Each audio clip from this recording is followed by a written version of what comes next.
Alright, hello everyone. This is Rich, and I'm on my part 2 for my Blu-ray DVD update for September 7th, 2009. As I said in my other video, I'm not up to par.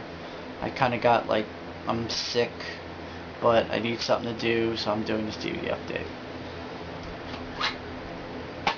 Alright. Next is a movie that I had to get because I had it on my MySpace thing, and they kept on throwing it in my face to go buy this movie, so eventually I'm just like, alright, I'll go get it. And surprisingly enough, I liked the movie. It's an anthology film from this year called Slices. It has I think 4 or 5 stories in it from 4 or 5 different directors, something like that sort. And I don't know, I really liked it. The first one's a lot like Saw or Hostel. I know there's one of those is one like Saw or Hostel. There's a lot of one of them's Who Done It. One of them's like Hillbilly Vengeance. I don't know. All in all, I just really liked it. It was really interesting. I mean, the only main actor that I remember from this film was Trent Haga, and he was kind of like the Crypt Keeper thing. It was like what was the show's name? It was like Theater of the Macabre or something of that sort. Chuck Williams is also in this movie from Bubba Hotep. Richard Knight, I don't have no clue. Oh, the makeup guy, one of the makeup guys from X-Men: The Last Stand. I don't know, I suggest picking this sucker up. I mean, if you're a fan of Creepshow or the Tales from the Dark Side movie. I don't like every story that's in here, because some were kind of, I think one's really stupid. I think it's the Hillbilly Vengeance one I didn't like. Oh no, it's not Hillbilly Vengeance, it's Wild Wild West Vengeance type thing, which I didn't like. So yeah, check it out. Next is a film that I had no idea existed until the other day, and I actually recommended this one to NES Fan 11 or 111 or something of that sort, because it's something up your alley, and it can only be found on VHS. It's a horror movie spoof where, if you look at the cover, it wouldn't be a horror movie spoof. It has Paul Reubens in it, and a couple other characters in here. Judge Reinhold's in it, Tom Smothers, and Carol Kane. Movie from 1982 called, let's see if I can get it angled right, Pandemonium. Now, from this cover, you wouldn't think this is a horror movie spoof at all. You'd be like, this is one of those sex stupid comedies from the early 80s. And it kinda is, but it's mostly horror movie slasher spoof. And it's done in a good way. It's essentially there's a cheerleading camp opening up, and Judge Reinhold and a bunch of other characters are in there trying to become cheerleader guys. Oh, the one guy that's in there, he's from Back to the Future. The guy who's the brother of Michael J. Fox's character, Marty McFly, he's the other brother, the curly-haired one. He's in here too as one of the guys who gets killed. Spoiler. But a lot of them get killed in funny ways. It reminds me of how Scary Movie was, way back when it was done by Keen Ivory Wayans.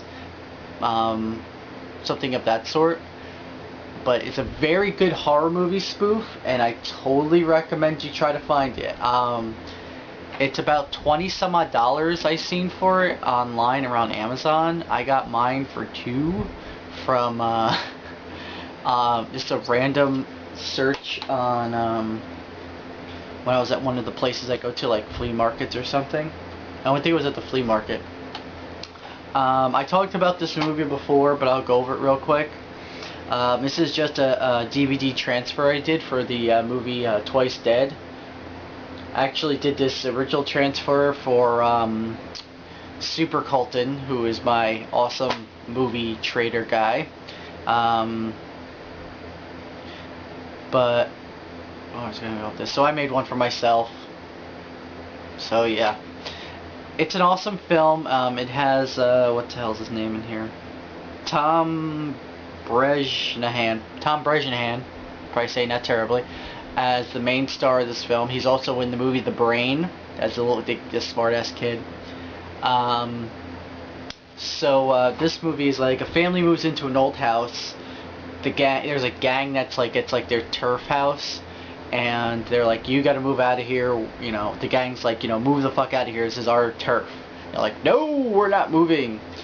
So, and eventually, like, one of the guys one of the gang members really wants to have sex with Tom's sister, and wants to be with her and stuff. It's weird. But eventually the bikers try to, you know, they go in the house and try to fuck shit up, where originally this character on the box here killed himself in there, and he kind of like offers help to like the family that's living there at the moment to I don't know, help him out. It's a really, I'm explaining it terribly, but it's a really good 80s gem. It's a hidden gem that is fucking great, and people need to watch this movie. And I'm really fucking pissed that this movie's not on DVD, because this movie deserves a fucking special edition to it in some way. The movie's fucking awesome, and I have no idea why it's not on fucking DVD. Check it out if you can. I've seen this on Amazon and eBay for real fucking cheap. Granted, it's on DVD like this, but it's on tape. Fucking awesome. See this movie. Alright, I got two more left. Sorry, do it real quick. Alright. This one is a movie that is produced by MGM, but I know it has something to do with the guys who do Trauma. Full Moon Pictures. I don't know if it's direct. Yeah. Oh yeah, no. It's a Stuart Gordon movie, but it was released by, what the fuck's the guy's name? The guy who runs Full Moon. I fucking forgot the guy's name. Charles Band. Yeah, it was released by under Full Moon Pictures label, but it was a movie that Stuart Gordon, the guy who did Reanimator, and he also did From Beyond. It's a really interesting movie about how we don't have any wars anymore.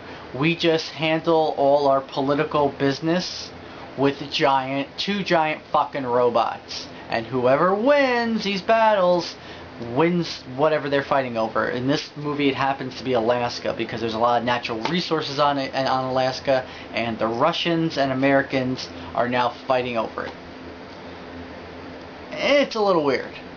But it's a good watch. It's one of those movies where you're not going to go in expecting too much. Lastly is a terrible film. A fucking terrible film.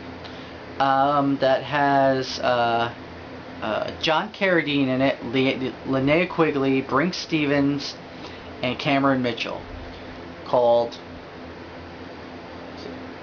Jacko.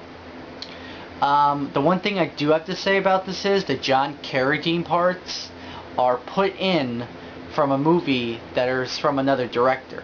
Granted, it's like kind of seamless and it makes it with the story, but I could tell that it was like for something else. And a lot of it's just John Carradine in like a Reaper robe doing this. That's all it is. I mean, you can put that in anything. You can put that in a Colgate commercial. Like, John Carradine approves of Colgate.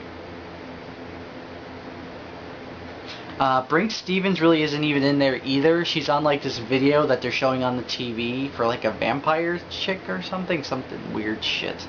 Linnea Quigley is actually, to me, the star of the film, and I forget where Cameron Mitchell hits into there, but it's probably some spook bullshit part.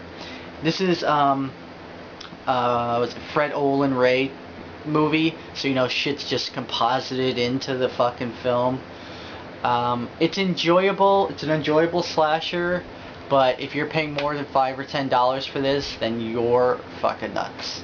It's not that great, but the commentary on this is fucking great, because it's the director and this other guy, and I guess they don't have a good commentary system where they can't take out all the bullshit that they're saying. Like, there's this whole scene where the director actually gets up and leaves at the end of the film, because he was talking about the other guy with the production guy was talking about dingleberries or something. He gets all pissed off and leaves, and they can't like cut it or something. So the guy just keeps on going on until the director comes back in. He's all pissed. He's like, "Well, I told you not to talk about the dingleberry scene." Yeah, I mean the commentary alone for the director being all pissy is worth it. Yeah. All right, that's it for right now. Hopefully I'll feel better soon. Hopefully you enjoyed this, YouTube. Sorry it was 2 parts, but you know I'm not up to snuff as I am, and I can't talk as fast. So yeah, goodbye.